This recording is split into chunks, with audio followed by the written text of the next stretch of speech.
귀한 찬양 감사드립니다. 네. 자, 하나님의 은혜와 사랑이 여러분들과 함께 하기를 축복합니다. 자, 우리 함께 요절 외우고 시작해 볼까요? 누가복음 9장 23절 말씀. 자, 다음 주부터 또 바뀌겠지요, 요절이. 그쵸? 야, 오늘 요절. 또 무리에게 이르시되 아무든지 나를 따라오려거든. 자, 시작. 또 무리에게 이르시되 아무든지 나를 따라오려거든 자기를 부인하고 날마다 제 십자가를 지고 나를 쫓을 것이니라. 누가복음 9장 23절 말씀. 아멘. 예, 좋습니다. 잘하셨습니다. 자, 저를 따라서 해보시고 오늘 말씀 시작해 볼게요. 마귀에게 지지 말고 은혜의 보좌 앞에 담대히 나아갑시다. 아멘. 예. 저한테 어떤 그 미세한 감각이 뭐가 조금 요새 와요. 뭐가 오냐? 좀 시끄러워요. 엄청 시끄러운 건 아닌데 이렇게 조금씩 시끄러워요. 야, 이게 뭐냐면 그동안에 조용했거든요. 평온하고 조용했는데 조금씩 시끄러운 게 뭐냐면 야, 이게 마귀가 드디어 위기의식을 느끼는구나 라는 느낌이 듭니다. 왜? 내년에 우리 뭐 할 거냐면 전도할 거예요. 내년에 우리 전도할 거고 왜 벌써 이렇게 싫은 표정을 여러분 전도하자 그러면 되게 부담스럽죠? 괜찮아요? 전도해도? 좋아요?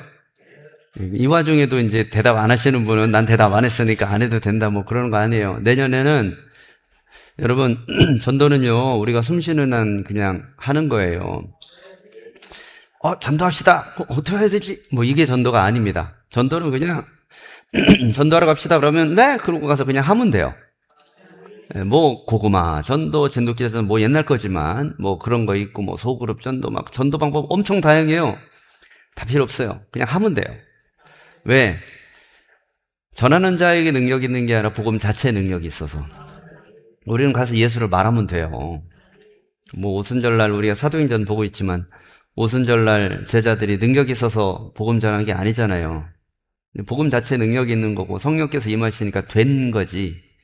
그들이 뭔가 프로젝트를 구상하고 막 여기서는 전략적으로 이렇게 하고 그렇게 해서 성공한 건 아닙니다. 물론 그 전략이 필요 없다는 건 아니에요. 필요하지만 우리는 그냥 하면 돼요. 근데 우리 교회는 전도할 때가 된 것 같아요. 그래서 내년에는 전도할 겁니다. 어떻게 할 거냐고요? 몰라요, 저도. 그냥 할 거예요, 그냥. 그냥 할 거니까 여러분 아무 부담 갖지 말고 그냥 예배 끝나고 전도하러 갑시다. 그러면은 갔다 오면 돼요. 전도하는데 최소한 1시간은 해야죠. 그럴 필요 없어요. 5분을 해도 되고 10분을 해도 아무 상관없어요. 그냥 하면 됩니다. 제가 재밌는 얘기 하나 알려드릴까요? 예전에 제 선배네 교회에서 있었던 얘기인데 그 교회 담임 목사님이 전도 세미나를 갔다 온 거예요. 전도 세미나를 여러분 담임 목사님들이 전도 세미나나 뭐 이런 세미나 갖고 오면 여러분들 긴장되잖아요. 저 양반이 또 뭘 배워갖고 우리를 또 궁금해 뭘 하자고 하려나 그죠? 근데 그 목사님도 배워온 거야. 전도 세미나 가가지고 뭘 배워오셨냐면 주일날 오전 예배가 딱 끝나면 집에 갈 때 성도들한테 전도지를 5장씩 줘라. 성도들한테는 5장, 집사님 이상한테는 10장, 권사님은 15장, 장로님은 20장 이렇게 줘라. 이렇게 배워갖고 온 거예요.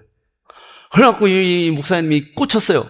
그래서 선포를 했습니다. 자, 오늘부터 우리는 전도합니다. 그래가지고 전도지를 나눠줬대요, 성도들한테. 그러면서 집에 가면서 저기 자기 손에 든 개수만큼 사람들한테 전도하고 가시오. 그렇게 하신 거예요. 근데 이제 하면 되는데, 이 평생에 전도를 한 번도 안 해보신 권사님이 있는 거예요. 이 권사님이 제 선배 목사님이 한 얘기, 부목사 시절에 20장을 딱 들고 이제 가야 되는 거예요, 이거를. 집에 가면서 20명을 만나야 돼. 서울에서. 와, 이거 20명을 어떻게 만나지? 나는 5명도 만나기 힘들 것 같은데. 그래서 어떻게 했냐면 이분이 교회 앞에서는 이렇게 주다가 저쪽에 가면 공원이 하나 있대요. 그 공원 나무 밑에 이렇게 탁 숨겨놓고 갔대. 그런데 그 다음 주에도 목사님이 자, 오늘도 합니다. 그러면서 성도들은 5장, 집사님은 10장, 고사님 15장 또 준 거예요. 이렇게 해갖고 6개월을 했는데 이 권사님이 나눠준 것보다 공원에 뭉쳐놓은 게 더 많은 거예요. 근데 이게 놀라운 일이 생겼어요. 어느 날 어떤 새신자가 등록을 했는데 이분이 아니 어떻게 교회 오셨어요? 그러니까 전도지 보고 왔다는 거예요. 담임 목사님 고무됐잖아요. 이야, 우리 효과가 있구나. 이게 전도지 보고 오는 사람이 있구나. 여러분 요새 전도지 뿌린다고 누가 옵니까? 교회 잘 안 오잖아요. 전도지 만장 뿌려서 한 명 오면은 진짜 대성공인 거예요. 요새 전도지 뿌려서 잘 안 오는데 전도지 보고 왔다는 거예요. 와, 누가 전해준 전도지입니까? 누가 전해준 건 아니고요. 제가 여기 앞에 공원 청소하는데 누가 자꾸 뭘 버리고 가더라고. 이게 교인인 것 같은데. 그래가지고 항의를 하려고 종이 뭉탱이를 들고 왔다는 거예요, 이거를. 이 교회에서 이거 말이야, 공원에다 이렇게 기질 버리면 되냐고! 그래가지고 이걸 들고 오는데, 오는 중간에 이걸 본 거예요. 뭐야, 이거? 그러면서 이제 떠들어 봤는데, 거기 복음이 있으니까. 야, 이거 그러면 나도 한번 교회 다녀볼까? 이런 마음이 든 거예요. 그래서 종이 뭉탱이를 갖고 와서 교회 쓰레기통에다 버리고 등록하신 거예요. 자, 이 권사님이 전도한 거예요, 안 한 거예요? 했잖아요. 쉬워요, 어려워요?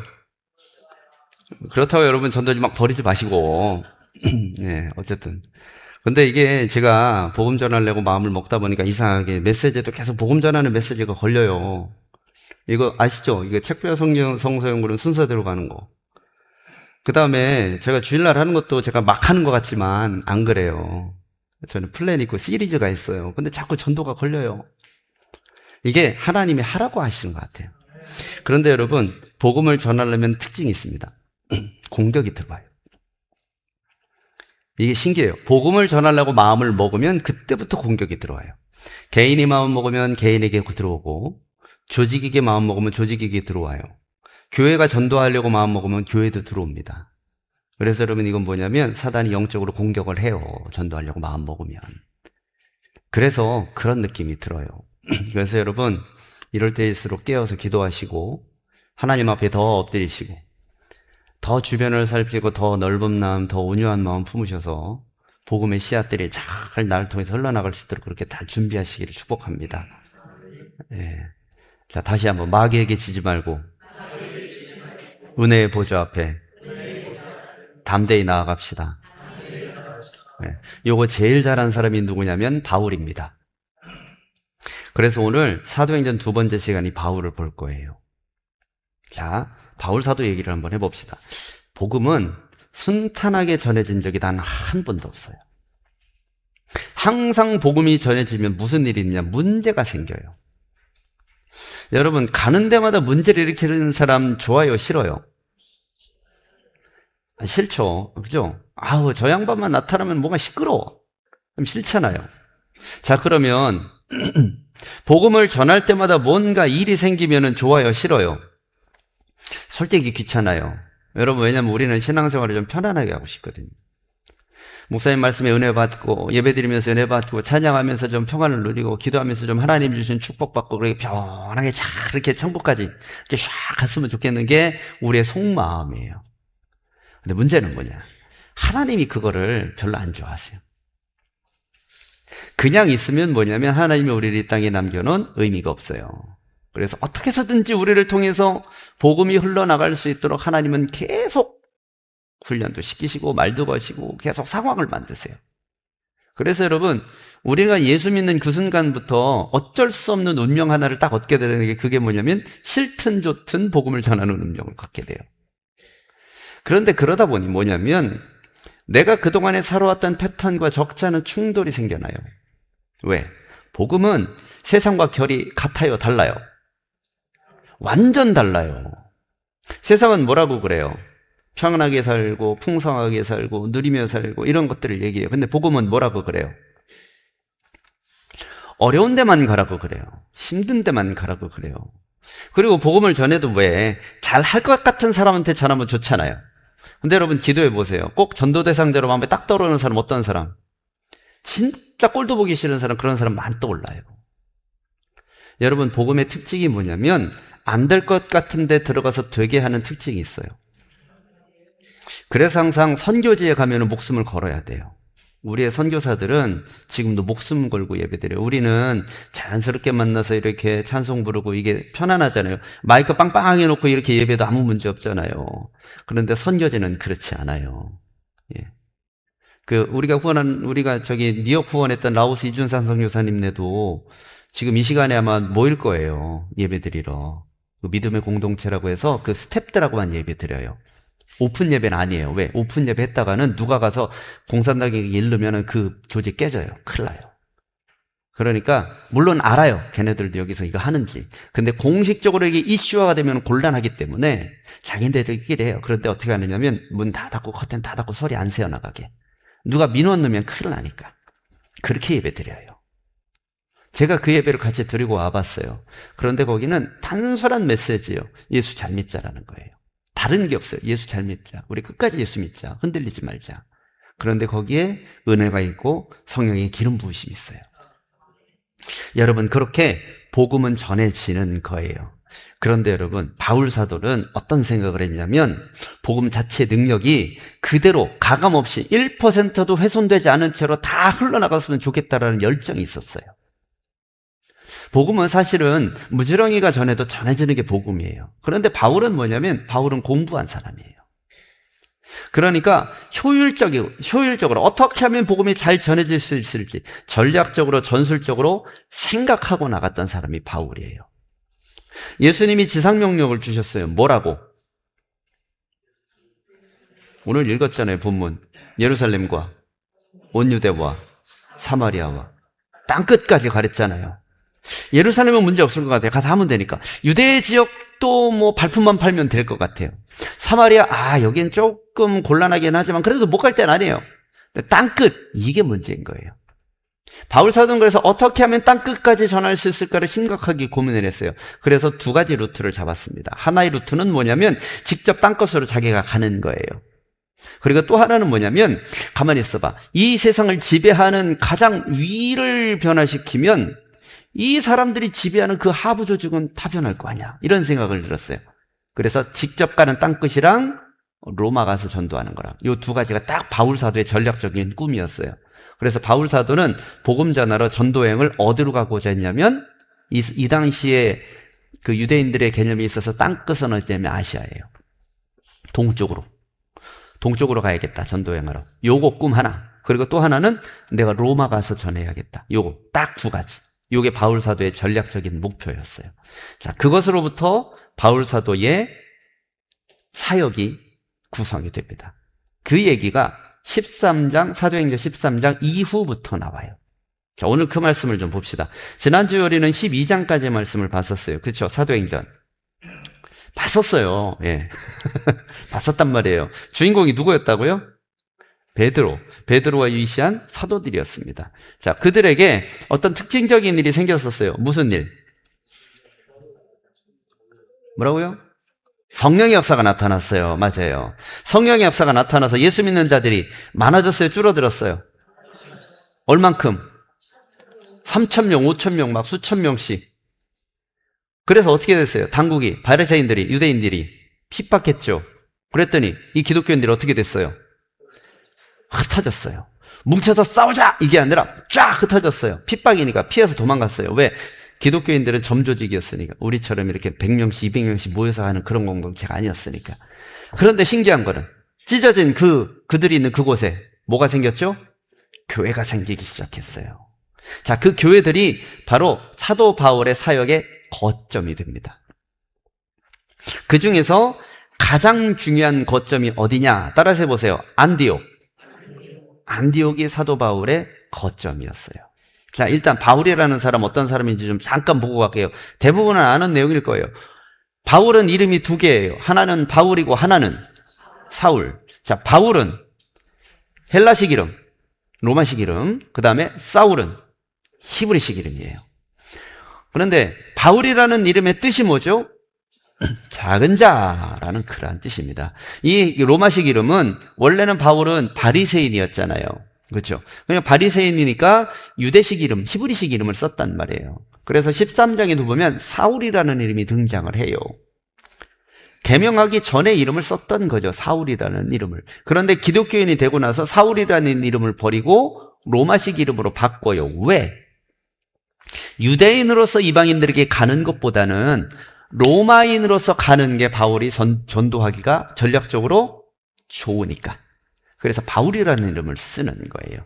물론 바울이라는 이름에 작은 자라는 의미가 있으니까 이게 더 겸손하다라고 해서 그래서 쓴 것도 있지만 사실은 바울은 전략적인 생각을 한 거예요. 그죠? 자, 그런데 이 바울은 어떤 사람이냐면 핍박을 하다 개종한 사람이잖아요. 특이한 이력의 소유자죠. 처음부터 예수를 잘 믿고 순탄하게 예수님의 사람으로 제자로 쭉쭉 잘 큰 그런 사람이 아닌, 제자들은 사실 그런 사람이 갖고 예수님이 처음부터 골라가지고 이 사람들을 훈련시키고 가르치고 그래서 사도들이 된 사람, 물론 나름대로의 삶의 어려움들은 다 있었지만 그거는 누구나 다 있으니까 그거는 차치하고, 그렇게 된 사람들이 사도들이라면 바울은 뭐냐면 반대쪽에 섰던 사람이 넘어온 사람이에요. 여러분 임진왜란 때 혹시 노량이라는 영화 보셨어요? 거기 보면 누가 나오냐면 항외가 나와요. 혹시 항외가 뭔지 아시나요? 항외가 뭐냐면 일본 사람인데 포로로 잡혔다가 조선군이 된 사람을 항외라고 그래요. 그런데 여러분 일본 사람이었다가 조선군이 된 사람들은 왜 그렇게 해서 됐냐면 이 사람들은 칼싸움을 잘해요. 일본 사람들이 그 니폰도 이거 해가지고 이게 잘하잖아요. 한국 사람은 대포를 잘 쏴요. 그러니까 이거 잘 쓰는 사람이 있으면 좋잖아요. 그래서 항외들을 받아들여서 자기 군대로 만든 거예요. 그런데 이 항외들은 어땠느냐면 전쟁이 있을 때는 대우받았어요. 싸움을 잘하니까. 그런데 전쟁이 다 끝나고 나서는 괄시받았어요. 그래서 저쪽 함경도 이런 북쪽에 다 흩어져서 살았다고요. 그들이 나중에 대우가 잘 안 되니까 나중에 이제 반란도 일으키고 막 그래요. 여러분 그런 거죠. 그러니 보세요. 바울은 바리새인이었다가 기독교인이 됐어요. 자, 기독교인 진영에서 바울을 탐탁하게 여겼을까요? 껄끄럽게 여겼을까요? 껄끄럽게 여기죠. 왜? 애초에는 저쪽에 있던 사람인데 넘어온 사람이잖아요. 그러니 별로 좋게 보지 않았단 말이에요. 근데 문제는 뭐예요?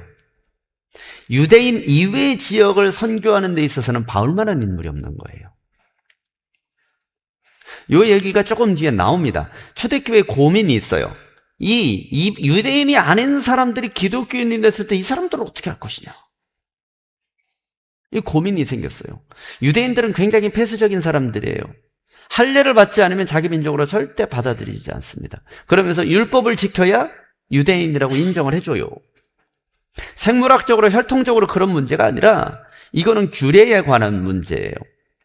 그러니까 아무리 나는 하나님 열심히 들래요, 나도 시온을 바랍니다, 막 이렇게 얘기를 해도 할례 받지 않으면 당신은 아닙니다라는 생각이 뿌리 깊게 박혀 있어요. 그건 누구에게도 박혀 있냐면 사도들에게도 그런 뿌리가 박혀 있는 거예요. 그러니 헬라인인 사람들이 이걸 왜 이런 야만적인 일을 왜 그런단 말이에요. 그럼 이 부분을 어떻게 할 것이냐? 그럼 당신은 자격이 없어 라고 내칠 것이냐 어쩔 것이냐. 이게 나중에 공회로 모여서 결정이 되게 되죠. 나중에 예루살렘 공회하면서 설명을 드릴게요. 자, 어쨌든 바울은 그런 부분에 있어서 특화된 사람입니다. 그리고 하나님께서 이 바울을 쓰시기 위해서 애초부터 처음부터 준비를 참 철저하게 시켰어요. 좋은 유대인의 베냐민 가문에서 태어나게 하셨고, 그 다음에 로마 시민권도 얻게 하셨고, 가말리엘 문화에서 유대인 교육도 철저하게 잘 받게, 율법 교육도 잘 받게 하신 데다가 로마식 교육도 다 받았어요. 그러니 이 사람은 요새 말하는 엄친아예요. 다 갖췄어요. 그러면서 이 사람이 그런 자격들을 갖추니까 뭐가 됐냐면 청년 시절에 벌써 산헤드린 공의회 회원이 되었어요. 국회의원이 됐단 말이에요. 청년 국회의원이. 잘 나가는 사람이었습니다. 그러면서 하나님을 향한 불꽃 같은 열정도 있었어요. 그러니 하나님의 말씀, 율법을 어기는 사람들을 잡아 가두기 시작한 거죠. 그래서 기독교인들을 핍박하는 거예요. 그런데 그 와중에 예수님을 만나죠. 그래서 180도 갑자기 변한 거예요. 여러분, 사람이 변하는데 서서히 변하면요, 야, 1년 뒤에 있다가 야, 이 사람 많이 좋아졌어, 그런 얘기를 하잖아요. 그런데 어제까지 내가 말이야 이 조천교회 다 뒤져버릴 거야 하고 여기서 난리치던 사람이 그 다음 주에 와서 갑자기 눈물을 흘리면서 주여 막 그러고서 통성기도 하고 있으면 여러분 어떻게 생각할 거예요? 예의주시하고 보지 않겠어요? 저 사람은 왜 저럴까? 그렇죠? 예. 반가운 게 아니잖아요, 별로. 바울이 그런 상황이었다는 거예요. 자, 사도행전 13장 이하 내용은 그래서 어디서부터 시작하냐면, 그렇게 변화된 바울이 예수님의 사명, 하나님의 사명을 이행하기 시작해요. 어디서부터라고 했죠? 바울의 거점이 어디라고요? 안디옥에서부터. 자, 그래서 안디옥에서부터 이제 사역을 시작하는데, 바울은 뭐냐면 땅끝까지 이제 가야 되잖아요. 바울은 뭐냐면 뭐가 딱 정해지면 절대로 주저하지 않아요. 정해지면 추진력이 진짜 훌륭합니다. 담에색에 기독교인이 있어, 가자! 그러고 잡으러 가는 사람이에요, 바울은. 땅끝까지 복음을 전해야 된다고 그러셨어, 목사님? 그럼 가야지! 그러면서 전도행 바로 떠나요. 와, 우리는 뭔가 절차가 좀 있어야 될 것 같잖아요. 좀 은혜도 좀 더 받아야 될 것 같고, 방언도 좀 해야 될 것 같고, 그죠? 주를 향한 열정과 성경 공부도 좀 그래도 어느 정도는 좀 창세기부터 요한계시록까지 그래도 한 두어 번은 읽어야 그래야 될 것 같은데, 바로 그런 거 없어요. 아이, 예수 전하라고 했으면 가서 전하면 되지! 그러면서 가는 거예요. 그 첫 번째 전도행. 그게 13장 1절부터 딱 시작이 됩니다. 전도행을 갔다 와서 무슨 일이 일어났냐면 이제 이방인들이 늘어나기 시작하잖아요. 바울이 얘기할 거 아니에요. 이 지역에서는 이렇게 교회가 생기고 저 지역에서는 저렇게 믿는 사람들이 생겼고 여기서는 이렇게 믿는 사람들이 생겼습니다. 막 이런 얘기를 보고를 하는 거죠. 그럼 그 교회에 있는 사람들이 이제 예루살렘 교회에든 막 이제 공문 돌리고 보고서 돌리고 막 그러잖아요. 그러니 교회 안에서 아까 그 얘기했던 그 할례 문제가 시작된 거예요. 이거 어떡하지? 그래서 열린 게 뭐냐면 예루살렘 공의회라는 거예요. 예루살렘 공회. 자, 노트 보시면 제가 표에다가 이렇게 그려드린 게 있어요. 예루살렘 공회에서 이 할례 받은 사람은 어떻게 할 것이냐를 그걸 논의를 해요. 자, 논의는 논의고 바울 사도는 뭐예요? 갔다 왔으니 좀 쉬었다가 또 가는 거예요. 다른 곳으로 또 갑니다. 자, 두 번째 선교행을 떠납니다. 두 번째 선교행을 떠나서 어디로 들어가냐면 예루살렘을 거쳐서 안디옥으로 다시 가요. 왜? 예루살렘 교회 보고를 하고 가야 되니까. 그런데 뭐예요? 바울이라는 사람, 예전에 사울이었다는 저 사람은 유대인들에게 있어서는 타깃이죠. 예의주시하는 사람이란 말이에요. 이제 행보가 심상치 않잖아요. 어떤 능력을 가졌는지 이미 바리새인들이 너무 잘 알아요. 왜? 자기들이 앞장서서 그렇게 했었던 사람이니까, 이 바울은. 근데 이 사람이 기독교인이 됐다면, 야, 이 위협적이란 말이에요. 그래서 예의주시하고 있었어요. 그래서 예루살렘에 들어가자마자 사람들이 시비를 붙습니다. 바울 당신이 틀렸다라는 것을 사람들이, 유대인들이 얘기하기 시작해요. 거기에 대해서 바울 사도가 군중 앞에서 복음을 전해요. 예루살렘 사람들에게, 유대인들에게. 핍박받죠. 당연히 죽을 뻔하죠. 자, 그런 상황을 거친 다음에 세 번째 전도행을 떠납니다. 또 세 번째 전도행을 이번엔 좀 멀리 떠나요. 한 4년 정도 걸리는데 뒤에서 설명해 드릴게요. 이렇게 설명하고 나서 뭐냐면, 이렇게 갔다 오고 나서 공의회에 고소가 됩니다. 바리새인들을 도저히 두고 볼 수가 없는 거예요. 그래서 산헤드린 공의회에 바울 사도를 고소를 해요. 당연히 거짓 증인, 위장된 어떤 증거물, 그다음에 위증자들 쫙 계획을 짜서 세워가지고 바울을 고소합니다. 그렇게 해서 공의회 앞에 서요. 그럼 이제 재판을 해야 되잖아요. 그 재판정에서 바울은 뭐를 하느냐? 부당합니다. 이 재판은 이래서는 안 됩니다. 우리 청문회 합시다. 그런 게 아니라 바울 사도는 뭘 하냐? 복음을 전합니다. 재판을 받으면서 복음을 전해요. 복음을 전하면서 뭐냐면 바리새인과 사두개인들이 서로 싸웁니다. 소요 사태가 일어날까봐 로마의 백부장이 바울을 다시 끌어내서 이제 로마의 그 어떤 압류 아래, 뭐라고 그래요? 그 단어가 한국말이 생각이 안 나지? 예. 구류를 시켜요. 어쨌든. 그렇게 해서 뭐냐면 재판을 로마인 주재로 받게 해요. 총독 앞에서. 총독 앞에 가서 재판을 받는데 어떻게 해야 돼요? 총독님, 저는 이렇습니다. 라고 얘기를 해야 되잖아요. 근데 그게 아니라 또 복음을 전해요. 총독에게 전도를 합니다. 전도를 하다가 총독이 한번 바뀌어요. 벨릭스에서 베스도라는 사람으로. 베스도 앞에서 전도를 하는데 베스도가 듣다 보니까 잘 모르겠어요. 왜? 유대인이 아니니까. 그래서 어떻게 하냐면, 아그리빠 왕, 당신이 한번 생각해봐. 이거 한번 들어봐봐. 이거 뭔 얘기하라는 거야? 그래서 아그리빠 왕 앞에 가서 얘기를 합니다. 그래서 두 사람 앞에서 쫙 얘기를, 복음을 전하죠. 당연히. 그런데 듣다 보니까 혐의점이 없는 거예요. 바리새인들이 고소한 거랑 바울이 얘기하는 거랑 완전 다른 얘기를 하고 있어요.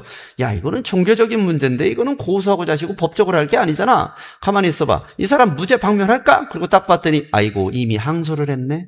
로마 황제한테 바울이. 야, 이거 항소만 안 했으면 내가 놓아줄 텐데. 그리고 바울은 로마로 보냅니다. 그게 바로 우리가 4차 전도여행이라고 얘기하는 로마 여행이에요. 사실 로마 여행은 전도여행이 아니에요. 죄인의 신분으로 압송되어 가는 과정이죠. 그래서 로마 감옥에 투옥이 됩니다. 그런데 그 로마 감옥 안에서도 바울은 무엇을 할까요? 또 전도를 해요. 예. 거기에서 여러 사람들이 감화감동하고 예수를 믿는 사람들이 많이 생기죠. 그러다 보니 바울이 건강이 좋지 않으니까 감옥에 있으면 이 사람 안 됩니다. 그래서 탄원을 해서 어떤 사글세빵 같은 걸 얻어줘요.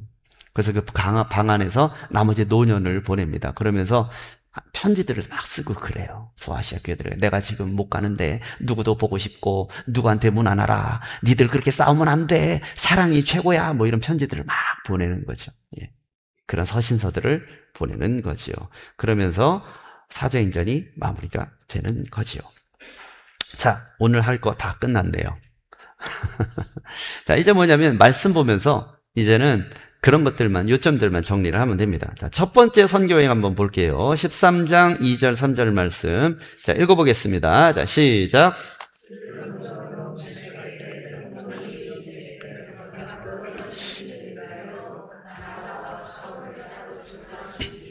이에 금식하며 기도하고 두 사람에게 안수하여 보내니라. 예. 자, 특이한 이름이 하나 있죠. 바울 말고 바나바가 나오죠. 여러분, 이 바나바가 누구냐? 이 바나바는요, 바울이 교회 멤버로 들어올 때 보증을 섰던 사람이에요. 아니, 어느 날 갑자기 예수님 환상 봤다 그러면서 자기 예수 믿겠다고 바울이 들어와요. 아까 말씀드렸죠. 아니, 교회를 다 뒤집어 놨던 인간이 예수 믿는 사람 족족 보자마자 다 가뒀던 사람이 어느 날 갑자기 나도 예수 믿을래요 그러면은 사람들이 뭐라고 생각하겠어요? 첩자 아니야. 다 그럴 거 아니에요. 이 사람 믿을 수가 없다. 그죠? 그때에 유일하게 아닙니다. 이 사람 진짜 회심했습니다. 얘기 들어보면 압니다. 보증을 섰던 사람. 그 사람이 바나바라는 사람이에요. 이 바나바라는 사람은 뒤에도 나오지만 인격적으로 굉장히 신앙적으로 성숙한 굉장히 그릇이 넓은 사람이에요. 포용력 있는 사람. 여러분의 그런 사람 있잖아요. 기면 기고 아니면 아니고 뭐 이런 사람. 이런 사람이 있는가 하면 아이 그려 당신 말도 맞아. 아 그랬어? 아이고 그 듣다 보니 또 그러네. 아이고 당신 또 그러네. 아이고 어떡한데. 아이 우리 잘해봅시다. 아이 서로 그런 것도 있지 뭐. 아 일로 와봐 우리 같이 기도해. 이런 사람 있죠. 바나바가 딱 그런 사람. 바나바는 그래서 적이 없어요. 바나바가 어떤 특징적인 일을 이루었는지 사도행전이나 다른 서신서에 전혀 기록이 없어요. 업적이 뛰어나지 않다는 얘기죠. 일에 대한 성과가 그렇게 뛰어나지 않다는 얘기예요. 그러나 그럼에도 불구하고 감초처럼 잊어먹을 만하면 등장하는 사람이 바나바예요. 이 바나바가 그 바울을 품었다는 얘기죠. 하나님이 택한 나의 그릇이라 계신 성령의 감동도 받았지만 자 그러니 바울이 전도하겠다고 간다는데 이게 전도를 할지 가서 잡아다가 죽일지 뭐라 할지 알 수가 없는. 그러면은 누가 좀 바울이랑 좀 같이 가야 될 것 같잖아요. 아니 그 소아시아 교회 거기에다가 고린도 교회 뭐 예를 들면 그 교회 간다고 했을 때 바울을 보낸다 예루살렘 교회에서 보내지만 그 고린도 교회에서는 바울이 온다고? 이 사람 보면 안 되는데 이럴 수도 있잖아요. 그럼 누군가 믿을 만한 사람을 붙여서 가야 되는데 누가 갈까요? 아무도 안 가요. 왜? 바울이 싫어요. 어떤 사람인 줄 알고 모르겠네. 그러니 누가 가요? 아유 그래요? 그럼 제가 가죠 뭐. 바나바가 가는 거예요. 그래서 첫 번째 전도여행 팀이 바나바와 바울이 가는 겁니다. 자 근데 바나바가 가면서 누구를 데리고 가느냐? 여러분 아는 사람이에요. 마가라는 요한. 마가라는 요한 누구일까요? 사도행전하고 연관이 있는데 누가잖아요. 우리 누가가 마가 요한이라고 했잖아요. 그죠? 근데 이 사람이 누구냐면 바나바의 조카예요. 아유, 저기요. 우리 조카가 있는데 애는 착해. 우리 데리고 가서 좀 훈련 좀 시킵시다. 이렇게 해서 데리고 간 거예요. 예. 그렇게 첫 번째 여행에서 그렇게 해서 데리고 갑니다. 자, 지도 하나 보여주세요. 첫 번째 전도 여행의 경로가 여기예요. 자, 이게 어디로부터 출발하냐면, 여러분 이 지도를 이렇게 가만히 보면, 아우, 제가 노안이 와가지고 안 보여. 그 오른쪽 끝에 안디옥 보이세요? 네, 거기서부터 시작이에요. 오른쪽부터 시작을 해서 어디로 가느냐? 그 녹색 선 보이세요? 녹색 선으로 가는 거예요. 녹색 선으로 가서 저 섬으로 갑니다. 저 섬 이름이 구브로예요. 자, 구브로가 어디냐면 요새 나라로 얘기하면 키프로스. 키프로스가 구브로예요. 거기를 거쳐서 안 보이니까 전 좀 보고 갈게요. 돋보기를 써야 될까봐.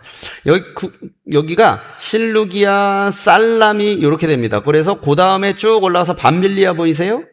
그 밤빌리아에 바보라는 데가 있어요. 아니 저기 버가라는 데가 있어요. 그 버가에 거쳤다가 위로 올라가서 비시디아, 안디옥. 안디옥이 두 군데예요. 바울의 거점이 됐던 그쪽 이쪽 팔레스타인 지역에 있는 안디옥과 비시디아, 안디옥 거기가 있고, 비시디아, 안디옥 거쳐서 이고니온, 루스드라, 더베까지 갑니다. 더베까지 갔다가 이제 다시 되짚어서 돌아와요. 그 빨간 선으로. 그래서 루스드라, 이고니온, 비시디아, 안디옥, 그 다음에 아탈리아라고 가서 키프로, 구브로는 안 가고요. 바로 안디옥으로 돌아오는 여정. 이렇게 갑니다. 이렇게 가는데, 자, 거기 하얀색 네모칸들 보이죠? 이게 첫 번째 전도여행에서 일어난 특징적인 일들이에요. 버가에서 무슨 일이 일어나느냐? 마가 요한이 집에 가요. 자, 반이나 갔나요? 반도 안 갔어요. 그죠? 반도 안 갔고 구브로 들려서 항해만 한 거예요. 그런데 구브로에서 마가 요한이 힘들었나 봐요. 왜 그랬는지 이유는 설명을 안 해요. 그런데 버가에 가자마자 저 돌아가겠습니다. 그리고 마가 요한이 집에 가버려요. 자, 바울의 승질로 받아들일 수 있어요, 없어요? 이거는 용납이 안 되는 거예요. 이런 바라마님, 제가 얘기했지 않습니까? 얘는 안 된다고! 이제 그렇게 되는 거죠. 여기서 그런 일이 일어납니다. 그리고 이제 뭐 교회 장로도 세우고 안전뱅이 고치는 그런 일도 이제 일어나요. 어쨌든 마가 요한은 돌아갔지만 바나바와 바울은 끝까지 전도의 여행의 사명을 잘 감당해서 돌아옵니다. 돌아와서 이제 교회 안에 이제 어려운 일들이 생긴 거예요. 뭐냐면 교회 안에 딱 돌아와서 보니까 이 유대인들이 좀 불편해하는 거예요. 이방인들을 어떻게 할까? 아까 얘기했던 그거. 아니 이 사람들 어떻게 할례라도 받으면 다행인데 할례를 안 받고 예수를 믿겠다고 하는데 이거 되는 겁니까? 이게 교회 안에서 이게 결론이 안 나는 겁니다. 그래서 어떻게 했냐면 안디옥 교회에 있던 사람들이 예루살렘 교회에 문의서한을 보내요. 공문을 보내요. 이 안디옥 교회에서도 여러분 그렇게 보수적인 사람들은 어쩔 수 없어요. 바리새인이었다가 유대 교인이었다가 개종한 사람들이라서 그런 거예요. 여러분 바리새인들이 얼마나 율법에 대해서 철저한지 아시죠? 이 사람들은 할례가 없다는 게 용납이 안 되는 거예요. 그래서 예루살렘 공회가 열려요. 이게 기독교 역사상 최초의 신학적인 논쟁이 일어난 회의가 예루살렘 공회예요. 여기에서 할례 받은 이방인을 어떻게 할 것이냐, 할례 안 받은 이방인은. 결론이 어떻게 났냐면 이방인 신자들한테는, 비유대계 사람들한테는 할례를 강요하지 않는다, 이렇게 결론을 내려요. 이렇게 결론 내린데 가장 결정적으로 공헌한 사람이 누구냐면 누굴까요? 베드로입니다. 베드로가 환상을 보잖아요. 뭔 환상이죠? 소쿠리에 온갖 부정한 것들이 가득 담긴, 짐승들이 가득 담긴 거를 하나님이 쏙 주면서 먹어라! 그러니까 베드로가 뭐라 그래요? 이 부정한 걸 어떻게 먹습니까? 하나님 뭐라 그래요? 내가 정하다고 한 걸 네가 부정하다 하느냐? 먹어라! 그 일이 몇 번 일어나요? 3번. 그걸 통해서 베드로가 하나님이 정하신 일을 사람이 부정하다 어떠다 율법 기울이게 따질 게 아니다, 그렇게 결론을 내버려요. 그래서 이방인을 할례 안 받아도 교회 안으로 받아들이기로 결정해요. 여러분 이게 이방 선교에 유대인이 아닌 비유대계의 사람들을 전도하는데 굉장히 큰 전환점이 돼요. 만약에 이때 이런 일이 이렇게 결론이 안 났으면 여러분 우리 예수 아직도 못 믿었을지도 몰라요. 우리는 할례가 지금 필수가 아닌데 아직까지 할례가 필수였다면 예수 믿기 쉽지 않았을 거예요. 그죠? 자, 사도행전 15장 11절. 자, 시작. 그러나 우리는 그들이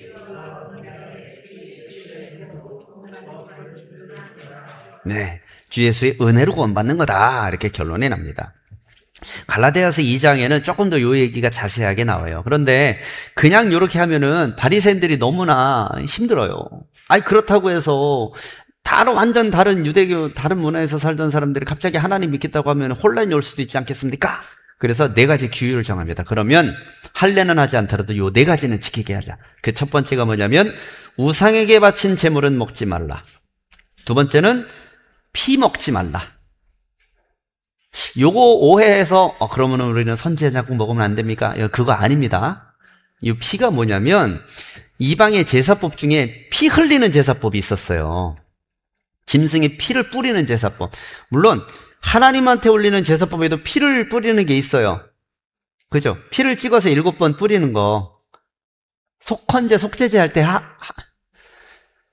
뭐 잊어버리셔야 제가 나중에 또 할 말이 있는 거니까 감사해요. 잊어버려 주셔서. 그거 있잖아요. 근데 그런 게 아니라 막 이렇게 피 막 이렇게 칠하고 막 피를 뒤집어 쓰고 그걸 마시고 가는 그런 이방 제사법이 있어요. 그 피는 고대 사회에서는 생명을 상징합니다. 그래서 이 생명을 바치는 게 가장 정성을 바치는 거예요. 그러니까 그런 제사법 갖고 들어오지 말라는 거예요. 그런 거 하지 말라라는 얘기입니다. 이건 그 뜻이에요. 그 다음에 세 번째는 목 졸려 죽인 것을 먹지 말 것. 이건 무슨 얘기냐면 짐승을 잡는 데 있어서 목 졸려 죽인 것이라는 거는 뭐냐면 제사법 중에 이방 제사법에 속한 것들은 먹지 말아라라는 그런 뜻이 되는 거예요. 여러분 하나님 앞에 드리는 제물을 먹는 그런 규례가 있죠. 가죽을 벗기고 내장을 꺼내고 지방을 제거하고 각을 뜨고 해서 뭐 살코기만 먹게 하는 그런 게 있지요. 그런 것만 허용이 된다라는 얘기고, 마지막 4번째는 음행을 하지 말 것. 이 음행도 뭐냐면 이방 제사법 중에 음행하는 제사법이 있어요. 그래서 보면 타락한 도시들 에베소나 고린도나 그런 교회에서는 남창 여창들이 되게 많아요. 바닷가 항구 도시인데 이 항구 도시에서 그 항해 잘하게 해주세요, 돈 많이 벌게 해주세요, 그렇게 하는 그런 신전들이 되게 많아요. 뭐 아데미 신전, 뭔 신전 해갖고. 근데 그 신전에서 드리는 제사법 중에 뭐냐면 그 신전을 섬기는 성직자들, 걔네들의 성직자들이 남창 여창이에요. 그래서 걔네들하고 이 음행을 하면 복을 받는다라는 그런 게 있어요. 당연히 돈을 내고 하는 거죠. 그거 하지 말라라는 얘기예요. 그러니까 이 4가지는 다 뭐냐면 우상과 관계된 것 일절 다 끊으라는 얘기입니다. 그렇게 하면 교회 멤버로 받겠다라는 그런 규례가 되는 거죠. 그래서 이 결정을 예루살렘 교회가 공문을 만들어서 유다와 신라를 통해서 안디옥 교회와 다른 지역 교회들한테 쫙 뿌립니다. 그래서 그때부터는 이방인들이 요 규례만 지키면 자연스럽게 교인이 될 수 있도록 그렇게 문이 열려요. 자, 환경이 좋아졌잖아요. 그러니 어떻게 해요? 또 가야지. 2번째 갑니다. 2번째 가는데 2번째 문제가 생겨요. 가려고 딱 하는데 바나바가 또 그러는 거예요. 아이, 우리 요한이 또 데려갑시다. 자, 바울이 오케이 했을까요? 안 했을까요? 말 같지도 않은 소리 하지 마세요. 딱 이런 지하에. 얘가 어려서 그런 거 아니오. 아직 훈련이 덜 돼서 그래야. 그러니 하다 보면 나중엔 잘할 거요. 그러니 이번에도 한번 봐줍시다. 응? 합시다. 이렇게 한 거예요. 바나바는 어떤 사람? 이것도 좋고 저것도 좋고 다 에브리바디 행복해야 돼. 근데 바울은 아닌 건 아니고 긴 건 기야. 그래서 그 승질 불같은 바울은 어떻게 했냐면 당신이랑은 사용 못하겠어. 그러고 이제 갈라섭니다. 그래서 바나바는 마가 요한이랑 둘이 전도하러 가요. 근데 바울은 또 교회에서 혼자 보낼 수가 없잖아요. 그래서 이거 어떡하냐? 그래서 누가 붙이냐면 신라가 붙어요. 그렇게 해서 신라가 같이 가게 됩니다. 2번째 반. 그나마 바울을 가장 용납을 잘한 사람이 신라였겠죠. 그래서 같이 가게 되죠. 자, 그런데 이 두 번째는, 첫 번째는 어디로 갔어요? 더베로 갔죠. 구브로를 거쳐서 밤빌리에 거쳐서 더베로 이렇게 해서 유럽을 돌았잖아요. 서쪽으로, 지중해로. 첫 번째 지도에서 좀 전에 봤잖아요. 자, 그러면 이쪽으로 갔으니까 그 다음에는 이쪽으로 가고 싶겠죠. 그래서 아시아로 가려고 그랬어요. 야, 이번에는 동쪽으로 가자. 그렇게 했는데 세상에 꿈에 하나님은 환상을 보여주시네요. 누가 나타났느냐? 마게도니아 사람이 뚝 나타나더니 뭐라고 그래요? 와서 우리를 도와주십시오. 그러는 겁니다. 그래서 어떻게 해요? 그쪽으로 가야 되나 보다. 그래서 다시 갑니다. 서쪽으로. 그래서 마게도니아 지역으로 가는 거예요. 두 번째 지도 보여주세요. 자, 안디옥 찾으셨어요? 안디옥. 오른쪽 끝에 있죠? 저기서부터 시작이에요. 자, 그래서 어디로 가느냐? 안디옥으로 가는, 저기, 마게도니아로 가는 거예요. 마게도니아 어디 있어요? 북쪽 끝에 있죠? 그쪽으로 쭉 올라가는 겁니다. 그래서 뭐냐면, 드로아에서 배를 타고, 라는 단어 혹시 보셨을 거예요. 드로아에서 배를 타고. 그죠? 이제 드로아에서 가는 거예요. 드로아에서 배 타지 않으면 저쪽으로 돌아가야 돼요. 이방 지역으로 이렇게 삥 돌아서 가야 돼. 멀리 돌아서 가야 되니까 드로아에서 배를 타고 네아폴리로 가서 빌립보로 들어가는 겁니다. 그래서 여러분, 저 빌립보에서 누구를 만나느냐? 마게도니아에, 그렇죠. 마게도니아로 가라고 해서 갔는데 거기 아는 사람 있어요, 없어요? 없어요. 어떡하지? 그러고 있는데 저쪽에 보니까 누구 아줌마들이 저기 빨래를 해, 뭘 해. 빨래터에서. 그래서 거기 가서 말을 붙였어요. 바울 사도가. 말을 붙이고 나서 복음을 전하기 시작했어요. 바울 사도는 뭐냐면 툭 치면 복음이 나와요. 밥 먹으러 가서도 복음이 나오고, 화장실 가서도 아마 파리한테 전도했을 거야, 바울 사도는. 그래서 전도를 하다 보니까 그 자리에 나와 있던 사람 중에 누가 개종을 했냐면 루디아. 자주장수 루디아. 이 사람을 만나는 거예요. 그래서 이 루디아네 집에서 모인 게 바로 빌립보 교회입니다. 이 빌립보 교회가 마게도니아 지역에서는 가장 큰 교회가 돼요. 최초의 교회이고. 바울 사도가 굉장히 애정하는 교회 중에 하나였죠. 빌립보 교회. 그래서 이 빌립보에서 데살로니가 거쳐서 베레아 거쳐서 아덴 가서 이렇게 고린도 겐그레아에서 다시 돌아오게 되죠. 에베소에서. 유명한 데 많이 나오죠. 아덴이 어디냐면 아테네 있죠. 아테네를 이때는 아덴이라고 불렀어요. 예. 아테네에서 여러분 유명한 그거 있죠. 알지 못하는 신에게 제사하는 너희들이요. 그거 바로 여기입니다. 그 아덴에서 그 얘기를 했던 게 바로 아레오바고라고 불러요. 그 광장 이름이에요. 근데 아레오바고가 뭘 하는 데냐면 각종 철학자들, 신학자들 다 모여서 토론하는 데예요. 말싸움하는데, 논쟁하는데, 토론하는데, 거기가 아레오바고입니다. 거기 가서 바울 사도가 또 뭘 하느냐? 복음을 전하는데, 복음을 어떻게 전하냐면 날 것의 복음이 아니라 이 사람들이 알아들을 말로 바꿔서 복음을 전해요. 너희들이 이렇게 신들을 쫙 보니까 저기 보니까 알지 못하는 신이 하나 있더라. 저 신이 누군지 알아? 하나님이야. 이런 식으로 전해요. 자, 그런 식으로 전해서 유일하게 여기에서 교회가 안 세워져요. 애석하죠. 왜냐하면 아덴 사람들이 마음이 닫혀요. 네. 복음 자체 능력이 아니라 어떻게 보면 바울 사도의 유일한 선교 실패 지역이 아닐까 싶기도 한데 아덴 지역에서는 선교의 열매가 없습니다.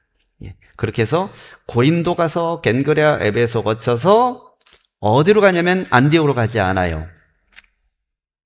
예루살렘으로 가요. 왜? 여러분 유명한 데 있죠. 고린도, 에베소, 빌립보, 데살로니가 공통점이 뭘까요? 신약 성경에 다 있죠. 여기마다 다 교회가 생긴 거예요. 선교의 열매가 크잖아요. 그러니 안디옥에 들릴 그런 게 아니에요. 이 기쁜 소식을 예루살렘 교인들한테 좀 나누고 싶어. 그리고 뭐냐면 여기에서 교회를 이렇게 돌아보다 보니까 예루살렘 교회를 중보하자라는 사람들도 있는 거예요. 그래서 돈을 모아서 주네. 헌금을 해서 이걸 좀 전해달라고. 그러니 이것도 줘야 돼. 그래서 예루살렘으로 갑니다. 자, 사도행전 16장 31절 읽어보겠습니다. 시작.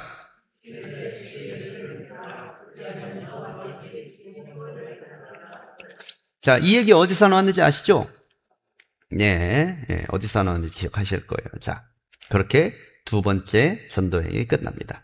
자, 두 번째 끝났으니 이번엔 세 번째 전도여행을 또 떠나야 되는데, 하나님께서 아시아 쪽으로 막는 것 같으니 이제는 루트를 그러면 로마를 먼저 해야겠다라는 마음을 바울이 먹습니다. 그래서 로마 쪽으로 루트를 잡는데 문제는 뭐냐면 로마로 못 가요. 하나님께서 길을 막으신 것도 있고 로마 쪽으로 가려다 보니까 소아시아 교회들을 들려서 가야 되잖아요. 그런데 여러분, 교회의 특징이 있죠. 교회의 특징이 뭡니까? 싸워요. 문제가 많아, 교회는. 여러분, 이 세상의 교회 중에 문제 없는 교회가 있을까요? 단 한 군데도 없어요. 아니, 있을 수도 있어요. 성도가 없으면. 성도가 없으면 그거대로 또 문제기는 해요. 예. 여러분, 사람이 모인 곳에 문제가 없다는 건 말이 안 돼요. 그러니 똑같아요. 고린도, 에베소, 빌립보, 얼마나 은혜로워요. 이 핍박 가운데서 복음의 열매가 싹 텄으니 너무나 귀하잖아요. 그런데 문제는 뭐예요? 싸워. 심지어 뭐 갖고 싸워요? 네 은사가 크냐, 내 은사가 크냐, 이거 갖고 싸우네. 야, 방언밖에 못 받았어? 아유, 이 핫바지 같은 신앙이나? 이러면서 싸우네. 세상에 싸울 것도 없어요, 그죠? 그 다음에 또, 넌 누구한테 세례받았냐? 난 바울인데? 난 바나바야. 그럼 우리는 계열이 달라. 바나바와 바로 갈라졌잖아요. 그러니 중간에 중재하는 사람은 뭐예요? 싸우지 마. 난 예수파요. 그래서 또 하나 파가 생겨서 3파전이 되고. 참. 그러니 어떻게 해요, 바울이? 다 가서 달래줘야 돼. 그러다 보니 로마에 갈 새가 없네요. 거기다가 바울 이제는 전도여행을 그렇게 다니다 보니까 건강이 너무 나빠요. 그래서 이게 감당이 안 되는 거예요. 그래서 3차 전도여행은 특징이 뭐냐면 돌아보았던 교회들을 다 돌아보고 옵니다. 그런데 그 문제가 하루 이틀 만에 해결되지가 않잖아요. 그래서 이 전도여행은 되게 오래 걸려요. 자그마치 4년이 걸립니다. 그런데 이 4년 중에 에베소 교회에서만 3년을 써요. 그래서 에베소서 보면은 무슨 얘기가 많이 나와요? 교회가 무엇이냐, 성도 간의 섬김이 무엇이냐, 이런 얘기가 에베소서에 많이 나오죠. 이유가 있는 거예요. 예. 그런 문제들이 에베소 교회 안에 많이 있었기 때문이지요. 자, 세 번째 그림 보여주세요. 지도가 이게 가는 길이 넓어갖고 이제 안 보여요, 그죠? 큰일 났네. 노안이라. 예. 저쪽에서 안디옥부터 이제 출발을 해요. 그래서 안 보여라. 갈라디아 교회를 다시 방문하고 에베소에서 고린도 전후서를 쓰고 드로아에 가서 전도를 하는데 저기서 해프닝이 하나 일어나요. 말씀을 듣다가 청년 하나가 창문에 걸터앉아서 이렇게 거만하게 듣다가 떨어져서 죽었네. 예, 그런데 살려주죠. 유두고가 저기서 나오고요. 그 다음에 쭉 와서 고린도 겐그레아 저쪽에서는 누구를 만나면 브리스길라 아굴라 이런 사람들도 만나고 그래요. 그래서 열매가 굉장히 큽니다. 그렇게 쭉 와서 다시 되짚어서 올라와요. 다시 되짚어서 올라와서 이번에는 1차 전도여행과 반대길로, 예전에는 구브로를 통해서 이렇게 올라갔었잖아요. 1차 때는. 3차 때는 뭐냐면 구브로를 통해서 내려와요, 이렇게. 그런데 구브로로는 들리지를 않아요. 그래서 바로 내려와서 예루살렘으로 들어갑니다. 두로, 가이사랴, 예루살렘 이렇게 해서 들어오게 되는 거죠. 저게 이제 3차 전도에 4년 걸렸습니다. 자, 4년 걸렸는데요. 문제가 생겨요. 이제 예루살렘으로 들어가서 또 선교복을 해야 되잖아요. 교회들이 이런 문제가 있었고 이렇게 했고 요새 보니까 이단들이 많아요. 영지주의가 많아요. 그러니 교회들마다 주의시켜야 됩니다. 성도들 주의시켜야 됩니다. 이런 얘기도 해야 되고. 그래서 예루살렘을 가려고 했더니 소식이 들려오는데 바울 사도니 그 예루살렘을 가지 말라는 거예요. 왜? 당신 현상수배 붙었다고. 들어가면 당신 죽는다고 그러는 거. 가야 돼요, 말아야 돼요? 나중에 가도 되잖아요, 사실. 좀 잠잠해진 다음에. 그런데 바울이 절대 그렇게 하지 않아요. 그래도 가야 된다. 그래서 갑니다. 가면서 뭐라고 그러냐? 사도행전 20장 24절. 자, 읽어볼게요. 자, 시작.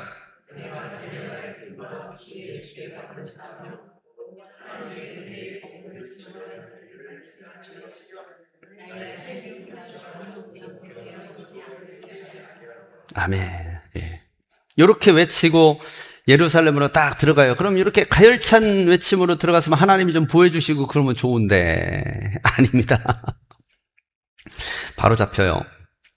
바로 잡힙니다. 체포됩니다. 뭐냐면 사람들이 작전을 짜요.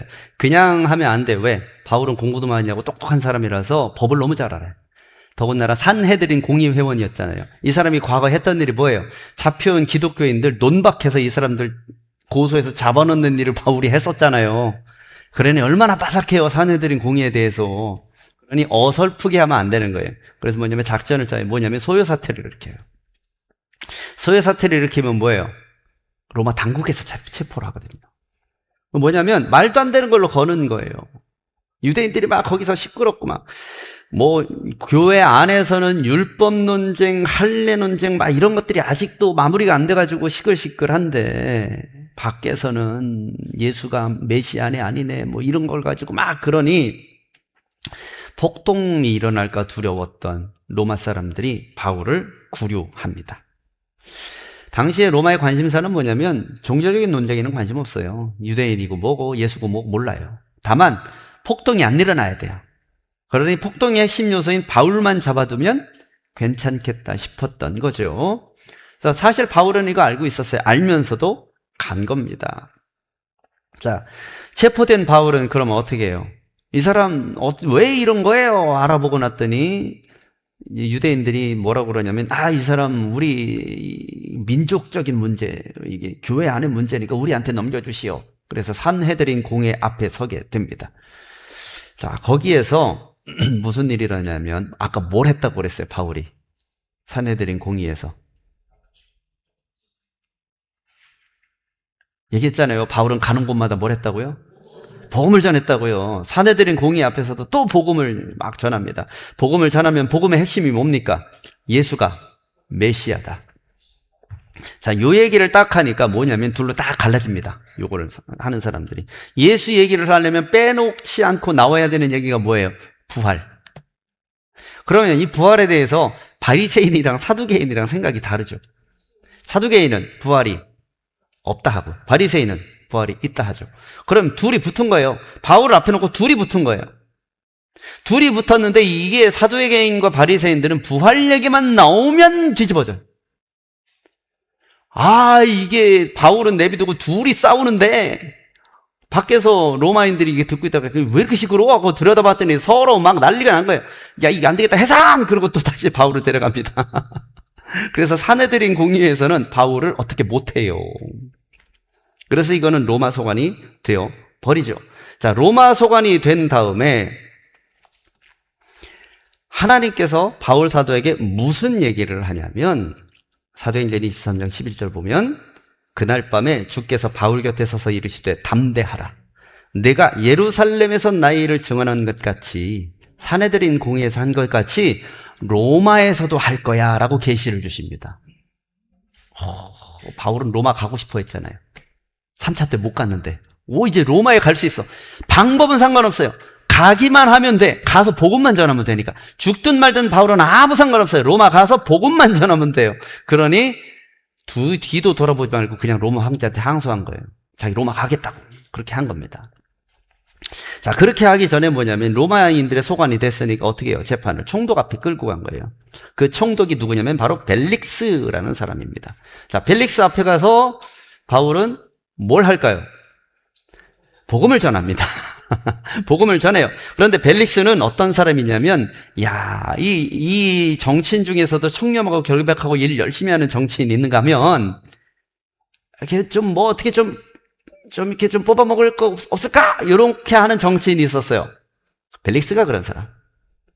그래서 바울을 보니까 출신이 좋아. 유대인의 유력한 가문에다가 로마의 시민권도 있다가, 이야, 돈 좀 있겠는데? 돈 냄새를 맡았네? 그래서 얘기를 좀 더 해볼까? 그러면서 계속 불러다가 얘기를 해요. 자, 부를 때마다 바울은 뭘 할까요? 복음을 전해요. 벨릭스는 어디에 관심 있어요? 돈. 자, 빈트가 안 맞죠? 그러니 한참 얘기하다가 돈이 안 나올 것 같고 내가 자꾸 얘한테 넘어갈 것 같아. 그럼 벨릭스는 뭐라고 그래요? 야, 시방언니 가라. 그러는 거예요.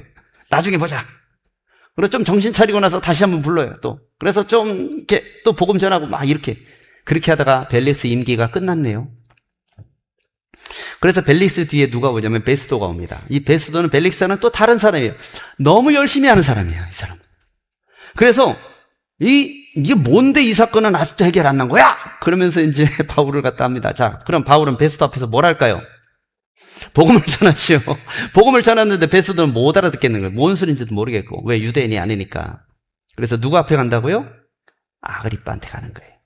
아그리빠, 유다 왕 아그리빠한테 가서 당신이 한번 봐요. 이거 뭔 얘기를 하는 건지 이렇게 되는 겁니다. 그 아그리빠 왕 앞에서 바울은 뭘 할까요? 복음을 전하지요. 예, 복음을 전합니다. 그래서 둘이 쑥덕쑥덕, 베스도와 아그리빠가 쑥덕쑥덕 얘기하면서 뭘 얘기하냐면, 야, 이거는 그럴 게 아닌데 라고 결론을 내요. 그럴 때 자기 손을 이미 떠났어요. 왜? 로마 황제한테 항소를 했기 때문이지요. 자, 그때 아그리빠와 베스도 앞에서 바울이 한 굉장히 유명한 말씀이 있어요. 자, 사도행전 26장 29절 보세요. 자, 읽어보세요. 시작.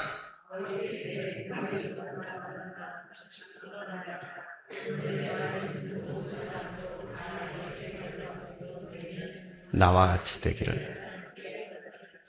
예, 굉장히 유명한 말씀이에요. 이렇게 얘기해요. 묶인 것 말고는 당신들도 다 나처럼 됐으면 좋겠어요. 무슨 얘기예요? 예수 믿으란 얘기죠. 예수 믿는 사람 됐으면 좋겠어요 라고 얘기를 합니다. 자, 그래서 이미 항소가 됐으니 어떻게 합니까? 로마로 압송되어 가는 거지요. 자, 그 로마에 가서 바울은 뭘 했느냐? 자, 사도행전 28장 31절. 자, 읽어보겠습니다. 시작. 하나님의 나라를 전파하며 주 예수 그리스도에 관한 모든 것을 담대하게 거침없이 가르치더라. 네, 이렇게 사도행전이 끝나요. 로마에서 바울은 이제 순교를 하게 되지요. 여러분, 바울 사도는 드라마 같은 삶을 살았죠. 이 사람에게는 복음을 빼면 아무것도 남지가 않아요. 겉모습도 복음이요, 속에도 복음이요, 먹는 것, 자는 것, 말하는 것, 모든 게 다 복음이었던 사람이에요. 그런데 그러한 바울조차도 나중에 고백하는 걸 보면 나는 곤고하다, 죄인이다 고백을 해요. 그런데 여러분, 어쨌든 바울의 일대기를 보면서 우리가 얻을 수 있는 거는 딱 두 가지예요. 어쨌든 복음은 전해진다라는 거예요. 복음은 누구를 통해서든지 어쨌든 전해지게 되어 있어요. 인간이 복음이 전파되는 걸 막을 수 있다 없다? 못 막아요. 유대인들이 가진 수를 다 썼지만 바울이 전도하는 거 막지 못했어요. 자, 그리고 사명은 모든 것의 우선순위여야 해요. 우리가 우선순위에 넣어서 우선순위가 아니라 우리에게 사명이 맡겨진 한 그 사명은 절대 우리의 어떤 것 밑으로 들어갈 수가 없어요. 왜? 하나님이 그렇게 원하시기 때문에. 바울이 그렇게 순종했을 때 정말 놀라운 일들이 일어나지요. 전도여행을 바울이 일생이 3번 허락되어 있기 때문에 3번을 했지만 만약에 시간이 되고 육신이 허락됐으면 바울은 3번이 아니라 30번도 갔을 거예요. 기어이 동쪽에도 갔을 거예요. 저는 그런 생각도 해봐요. 만약에 바울이 그때 마게도니아에서 하나님은 환상 보여주지 않고 와서 우리를 도우라, 이게 마게도니아 사람이 아니라 우리 조선 상투튼 사람이 와가지고 와서 우리를 도와주세요잉 그랬으면 어땠을까? 그러면은 우리가 미국처럼 될 수 있지 않았을까 싶은데 말이죠. 예. 안타까워요. 아쉬워요. 하나님의 뜻이지요. 어쨌든 복음은 서쪽으로 돌아서 우리에게 들어왔으니까. 가까운 길 놔두고 지구 한 바퀴를 돌고 왔죠. 그런데 어때요? 어쨌든 복음은 막을 수 없다. 여러분, 우리에게 소유된 복음도 막을 수 없는 복음입니다. 바울처럼은 못해도 바울 흉내라도 우리는 낼 수 있었으면 참 좋겠습니다. 자, 우리 찬양하고 기도합시다.